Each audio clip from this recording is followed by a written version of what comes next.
appearances, please. Join the carry for the people. Robert Hartel from Ms. Harris, who joins me at the table. Thank you. You may be seated. Also here before the court is Mr. Brian Potter, from the Department of Corrections, serving as the probation officer on this file. We are here today for a probation violation hearing. We were last before the court on December 11th.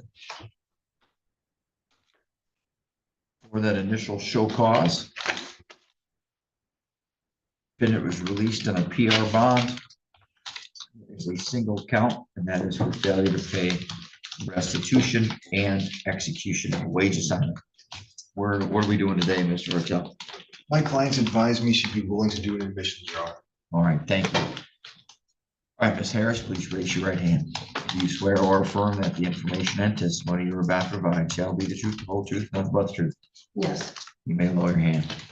All right, Ms. Harris, has anybody made any promises, threats, or inducements to force or compel you to make this plea of guilty? No. Are you into the plea of your own free choice? Yes. You understand that if you enter a plea of guilty, you'll be waiving the right to have a hearing, to Yes. make the prosecutor prove the allegation by a preponderance of the evidence, and to question or cross-examine witnesses. Do you understand? Yes. And if you're found guilty, if I accept that plea, you'll be resentenced on your original offense, which in this case,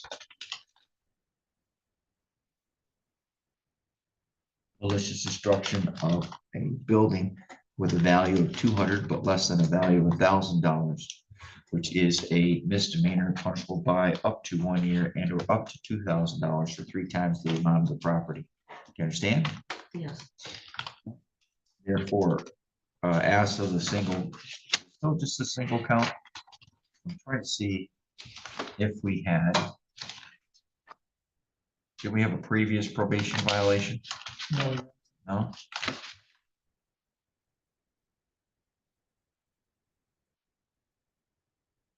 Okay.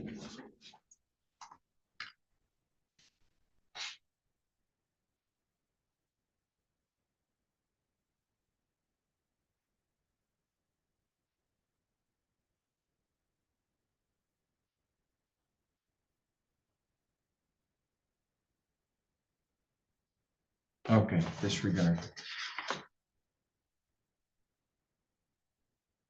So I may have misstated that. Looks like on August 13th, I added the term that she must pay that restitution. But the actual violations were signed on October 15th. That's what I misunderstood. And on that, there were 2 counts. One to failure to pay fines and costs, and the second to pay restitution. That was the request and summons that triggered to be set for December 11th. All right. So in actuality, Ms. Harris, there are 2 alleged violations. Count 1 says you failed to pay fines and costs, and count 2 says you failed to pay the restitution. Is that correct? Yes. So to those 2 counts, do you plead? How do you plead? Go right ahead.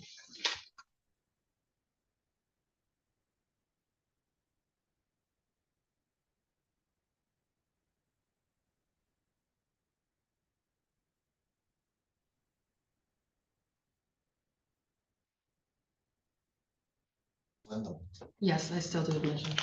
So therefore, do you plead guilty? Yes. All right, thank you. Ms. Carey, you aware of any of the promises, threats, or inducements? I'm not. You were, I'm sorry, do you believe she's at least stated, I'm sorry, hold on. Did you fail to make those payments? But I did make payments. But you haven't made all the payments. Right. I didn't know that they were separated. Okay, And I have been making regular payments, not a lot. I mean, okay. I'm low income, but I do have a plan to increase it. And I have a young child. He starts school this coming fall, so I'll have to work. Thank you. Madam Clerk, is that correct? She has 2 files. The payments being made were being applied to the other file based on the state breakdown. Okay, and is that other file in front of this court? Yes. Okay, all right, thank you. Your Honor, may I? Yep, Just to clarify some confusion here, the show cause was on both files. There was 1 count in file 4-6, and then there was 2 counts in file 4-7. well, let's catch up here.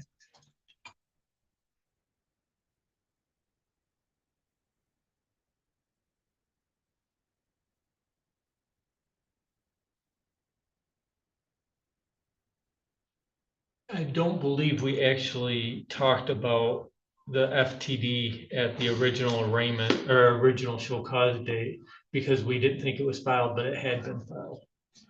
Does that make sense, Your Honor? No. What had been filed?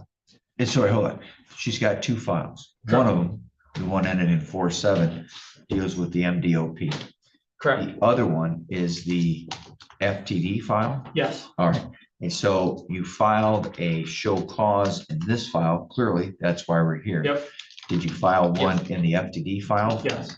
All right. But for some reason, we did not address that file at the show cause because we didn't think that was filed. I don't know why. I don't know what happened. So did we file a show cause in the 4/6 file, the FTD file? Yes. All right. We just never docketed it apparently. Correct. All right. So how do you all want me to resolve it? I can take and accept a plea on this one, set it over for sentencing, and then we can bring up the other one at the same time. But you all know what you want to do because I've been told that you guys have some kind of plan. So I don't know what the plan is. So you guys just tell me what you want. It's up to you. Do you want the other? You can either resolve one today and then bring the other one up, or you can resolve this one and then set it and then wait, adjourn for sentencing and have the other one catch up. Let's do that. All right.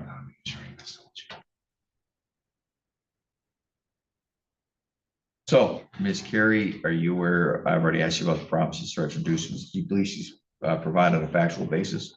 Yes. Mr. Hartel, do you agree? I do agree, Your Honor. All right. So, Ms. Harris, the court accepts your plea, finds it's made freely, knowingly, and voluntarily. The court further finds the facts that you provided in addition to the terms and conditions of your probation that were issued by this court on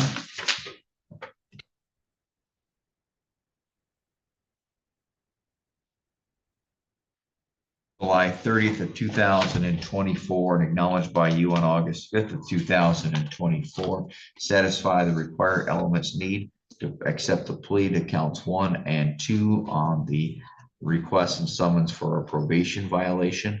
The court is going to adjourn and not handle any sentencing today. That allows you to keep making payments and keep doing well. Apparently, there's this other file that needs to be brought back up. Madam Clerk is now looking at me. I have it. All right.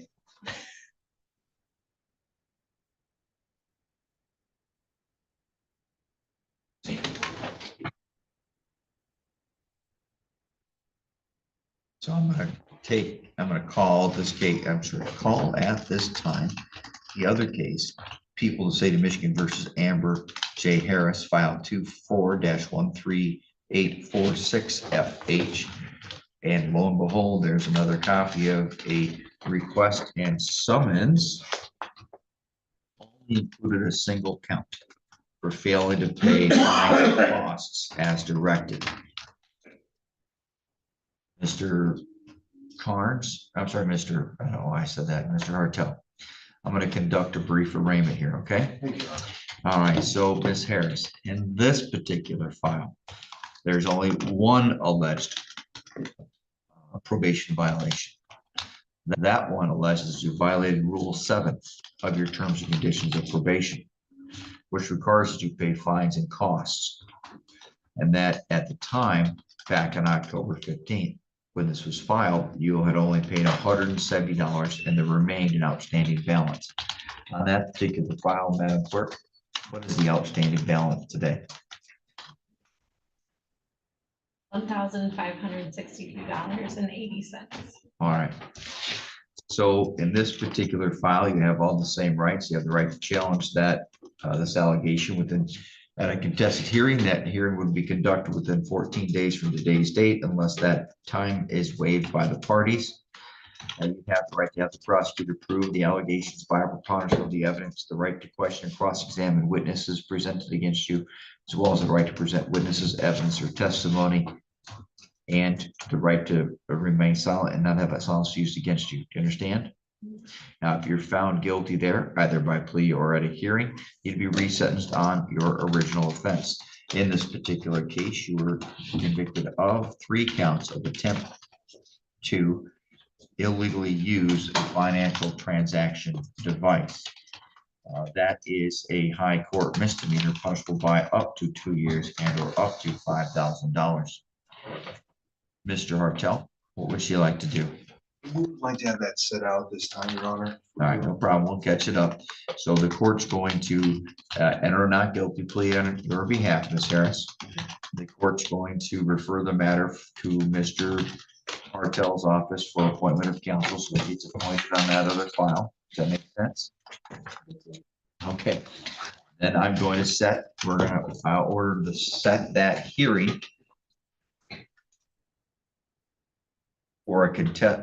We're just gonna skip the informal here and we do a contested hearing since we don't really need any witnesses subpoenaed. So we're gonna set it for a contested hearing within the next 2 weeks. That will also be the date and time in which we address the sentencing on the file right now that we just addressed, which is file 47. Does that make sense, everybody? Fantastic. I'm seeing thumbs up. Now, Ms. Harris has got a look of nervousness on her, but thankfully she's got Mr. Hartel to explain it to her and make her less nervous. Okay. All right. The court releases you on your own personal recognizance, of course, and just make sure you stay in contact with your probation officer. Do you have any questions for me, Ms. Harris? No, thank you. Mr. Hartel? No, thank you. Ms. Carey? I would like to ask that we waive the 14 days. I don't know how soon we can get it in, but the next 2 weeks are. That's a good point. You waive the 14-day rule. We Yes. do, Your Honor. 14-day rule is waived by both parties because you don't want to have to come back here on New Year's Eve. No. All right. Thank you very much. We're adjourned.